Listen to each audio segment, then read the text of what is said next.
estamos hablando de una extrema derecha en un país que estuvo alineado con el eje durante la Segunda Guerra Mundial, que fue España. Es decir, estamos hablando de esa misma extrema derecha. No nos vamos a remontar. Claro, la Constitución del 78 que costó sangre, sudor y lágrimas sacar adelante, ha resurgido una extrema derecha. El único partido independentista del País Vasco en este momento es Bildu, porque el PNV no es independentista, no ha jugado al independentismo, porque es gente muy sensata. Muy buenos días, Xavier, desde la sede de Vox, donde estoy escuchando el desarrollo del programa con cierta preocupación por cosas que se han dicho en los últimos minutos y que muestran un poco cómo está de inestable algunos periodistas, que en realidad son activistas, pero van disfrazados de periodistas de izquierda radical.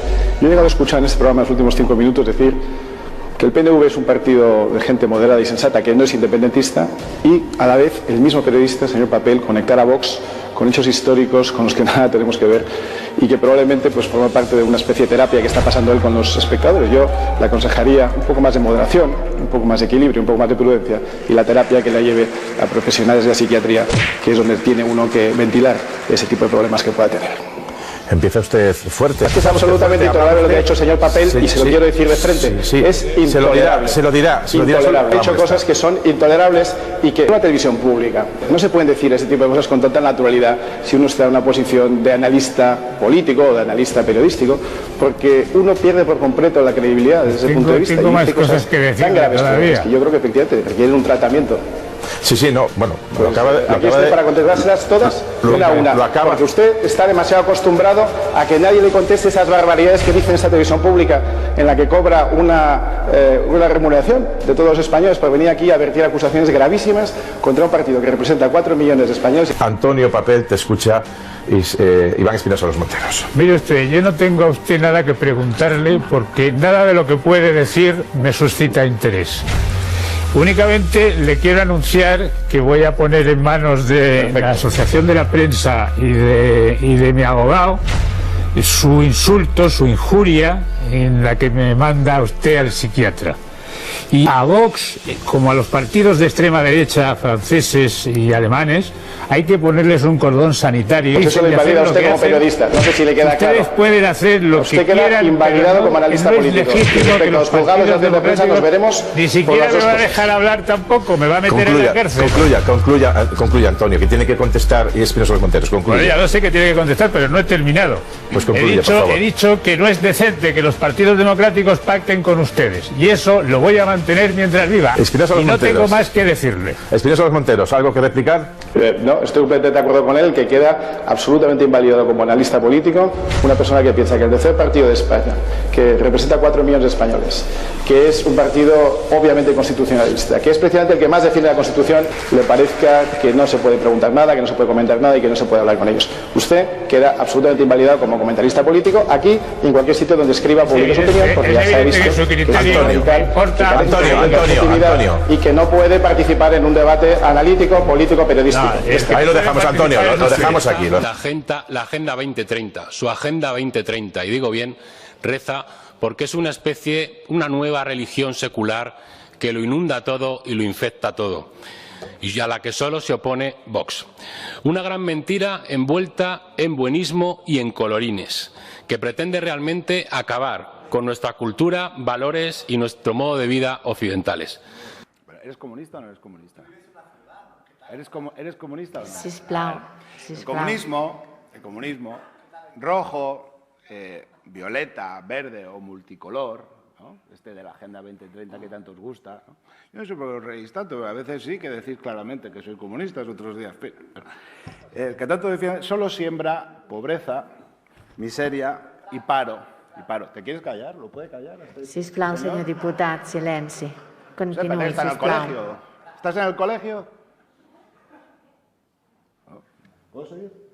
Continuï, senyor diputat. Acabaremos con la pobreza energética.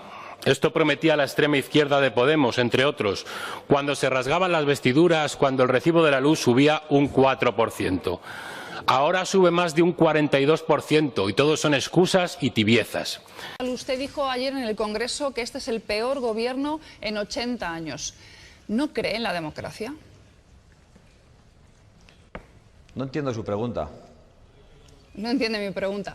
Entiendo que usted está comparando un gobierno elegido en las urnas con un gobierno totalitario.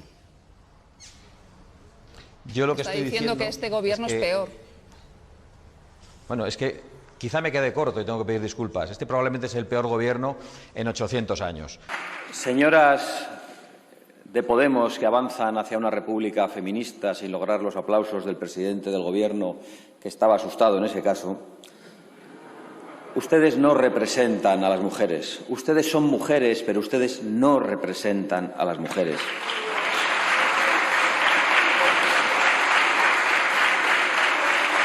Señorías, tienen la oportunidad de condenar la violencia, como, por cierto, lo hicimos nosotros. Lo hicimos, incluso nos personamos como acusación para que se sepa quiénes son los responsables. No condenarán nada, porque ustedes son la caricatura que pretende hablar en nombre de los derechos humanos cuando ni les importan, ni los respetan, ni les preocupan. Porque para ustedes todas las personas no son depositarias de derechos, lo son únicamente aquellos que cumplen con el baremo de sus delirios ideológicos. Las hemos visto a ustedes, señorías, y a sus compañeras gritando groserías por las calles. Pero la gran mayoría de las mujeres de este país no son así, no son como ustedes. No asaltan capillas, no insultan ni agreden a policías, no van pidiendo la muerte de la gente por la calle. Madrid será la tumba de Abascal. No van gritando groserías por la calle. Una copa menstrual en la boca de Abascal. A los menas no les llaman sus niños. Son lo suficientemente sensatas como para decir que si son niños, lo que hay que hacer es entregárselos a sus padres. Si ustedes quieren criarlos en tribus, es su problema.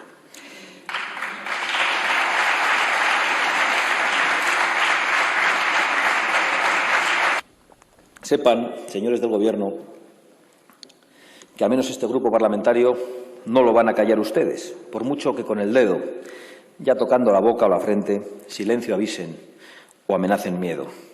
A estas alturas deberían haber aprendido que ni con denuncias, ni con persecuciones mediáticas, ni con modales chuscos de república bananera bolivariana van a poder silenciar a este grupo parlamentario. La democracia debe su existencia al cristianismo. ¿Saben quién pronunció esa frase? No fue un monje retirado en una montaña ni un papa. No está escrito en el Catecismo, ni en el periódico del Vaticano. Estas palabras fueron pronunciadas por Robert Schuman, principal fundador de la Unión Europea. La democracia debe su existencia al cristianismo.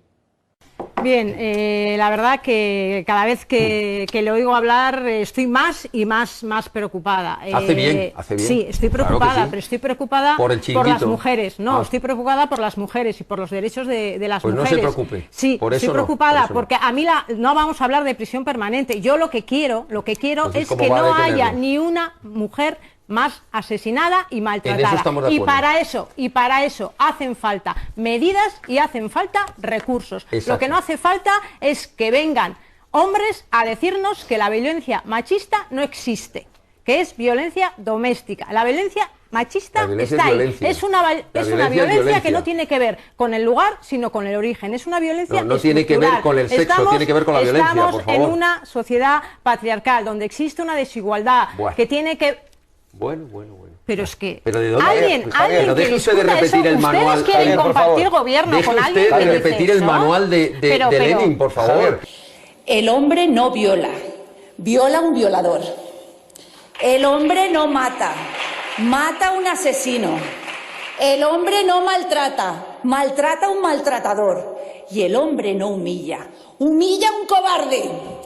Como mujer, como española, como madre, como hermana, como política, afirmo, y es un honor para mí hacerlo en representación del Grupo Parlamentario Vox, que la violencia no tiene género, señorías, no tiene género. Y no vamos a asumir en nuestro grupo que se criminaliza al varón, que se le haga potencial asesino y maltratador, porque no aceptamos que la violencia esté en el ADN masculino, no aceptamos sus leyes ideológicas y totalitarias. Cuando algunos, como única acusación popular, sentamos en el banquillo a los golpistas, estaba dedicado a otras cosas, pero no hizo absolutamente nada, absolutamente nada. Las querellas que interpuso este partido fueron las que sentaron en el banquillo, al que luego vinieron las querellas de la Fiscalía, de la Abogacía del Estado, tanto en el Tribunal Supremo, en la Audiencia Nacional, en los Tribunales Superiores de Justicia, en 6 juzgados de Cataluña. ¿Dónde estaba el Partido Popular? En otras cosas. Ahora sí, va recogiendo firmas por toda España. Yo me pregunto si le cuenta a la gente que recoge firmas que no tiene legitimidad ninguna, ni siquiera para recurrir el posible indulto ante la Sala Tercera del Tribunal Supremo. Yo creo que no. 31 de enero, Fernando Simón. España no va a tener, como mucho, más allá de algún caso diagnosticado. Salvador Illa rechaza el alarmismo por el coronavirus y dice que las mascarillas no sirven. La señora María Jesús Montero. España está preparada para el coronavirus. 22.000 muertos. Ministerio de Sanidad, Red Pública Oficial, 26 de febrero. Al llegar de una zona de riesgo puedes hacer vida normal. Si tras 14 días no tienes síntoma, no es necesario tomar medidas. Ataúdes, señor Marlaska, que intentan ocultarlos. El Gobierno desoyó a la Organización Mundial de la Salud 5 veces en febrero. De mis favoritas. Calviño ve impactos poco significativos por el coronavirus en la economía y precisa que serían transitorios. Estamos hablando de 4 de marzo. Don Fernando Simón, no es necesario cerrar colegios o universidades porque no ayudaría a frenar la expansión del coronavirus. 25 de marzo, un informe de Sanidad del día 6 de marzo alertaba sobre el riesgo del contagio. Pero hete aquí, señor ministro Marlaska, que nos iba la vida en acudir a su manifestación ideológica. Moncloa barajó elevar la alerta sanitaria por el coronavirus 6 días antes del 8 de marzo. Illa garantiza mascarillas del coronavirus para hospitales y profesionales. Las seguimos esperando. Está usted también, señor Marlaska. Asegura que las farmacias tendrán mascarillas a finales de esta semana por la anterior. Seguimos esperándola, señor Marlaska. Por no entrar en el bulo gubernamental por excelencia, que es el de los números de fallecidos, que a fecha de hoy y los que vendrán se han causado en España por culpa de esta peste china. La realidad es que la sentencia del Tribunal Supremo del 14 de octubre del 2019 condenó a 12 de los principales dirigentes golpistas a delitos de sedición, malversación y desobediencia, y hasta 13 años de prisión. El informe del Tribunal Supremo, el informe de la Fiscalía lo deja muy claro. No existen razones ni de justicia, ni de equidad, ni de utilidad pública. Y así ha sido corroborado por las sentencias y los autos del Tribunal Constitucional, del Tribunal Europeo de Derechos Humanos, de la Comisión de Venecia, incluso de Amnistía Internacional. Dicen estos informes que no existe el menor atisbo de arrepentimiento en los condenados, ninguno, y que además hay una clara voluntad de reincidencia. Dicen que lo volverán a hacer. Además, añade algo importante que tantas veces hemos denunciado desde aquí con las competencias penitenciarias de la Generalidad de Cataluña, que ha existido un intento de colectivizar a los condenados, a los presos, convirtiéndolos en un colectivo, nos recuerda a los de la ETA, el colectivo de presos políticos.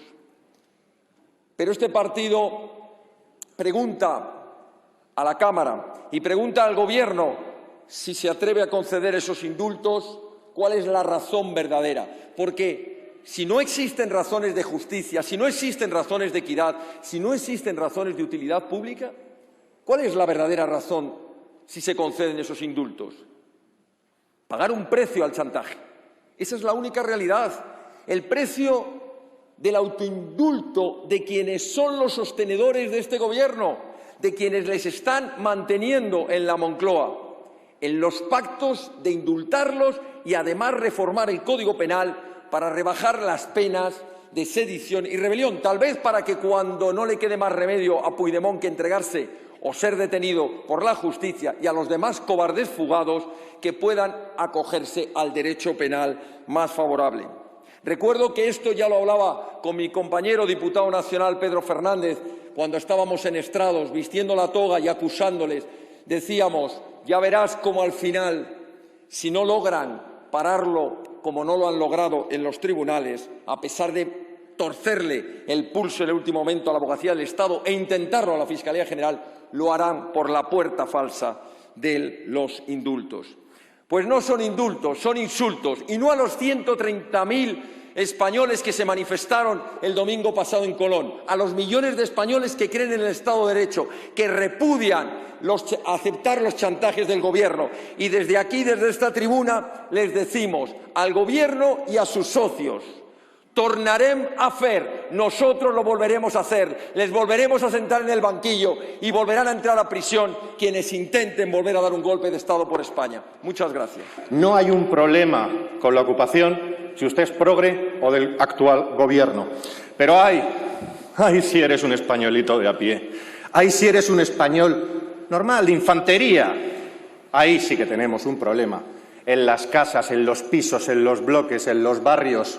No en las urbanizaciones, que también las hay en las urbanizaciones, pero sobre todo en los barrios, en los polígonos industriales. Ahí es donde tenemos el problema. Sí, lo tenemos.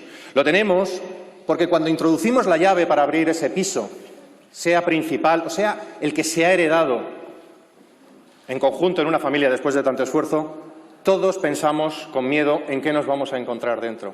Ustedes no levantan todos los días la valla de un campo o de un polígono industrial, de un almacén o de un local comercial y miran a ver con miedo porque están solos enfrentándose a lo que puede haber dentro, que probablemente es alguien a quienes ustedes apoyan. Este Gobierno cuenta con el beneplácito de ETA y supondrá, no tengo ninguna duda, la culminación de los pactos y las conversaciones iniciados entre el PSOE y ETA hace más de 20 años y que solo pueden terminar en el blanqueamiento, en la impunidad y en el referéndum. Señor Sánchez, usted aquí se ha mostrado muy seguro y yo le entiendo. Usted está muy asegurado. Lo que muchos españoles no saben es que la compañía aseguradora de la investidura, es decir, del golpe institucional que ustedes están dando, se llama ETA. 7 de enero de 2020, palabras del presidente de Vox, Santiago Abascal, durante la sesión de investidura de Pedro Sánchez. Tan solo unos días antes, el 17 de diciembre, una portavoz sin escrúpulos, la señora Lastra, y su brazo armado, el señor Simancas, oficializaban la relación con ETA con una foto pública inédita. Aquí les tienen, aunque en ese momento todavía mantenían el rostro compungido. Posteriormente, sin embargo, ya en febrero de 2020, cuando se iniciaban las negociaciones presupuestarias, la señora Lastra abandonó hasta el último complejo y ya ahora sí la vemos sonriente posando con ETA, con una amplia sonrisa, con ETA. Y no lo olviden, sean allanadas o usurpadas, esas propiedades son la propiedad de la España humilde, el ahorro de nuestros abuelos y de nuestros padres. Así que cuando roban eso, roban miles de horas de esfuerzo de los trabajadores de verdad.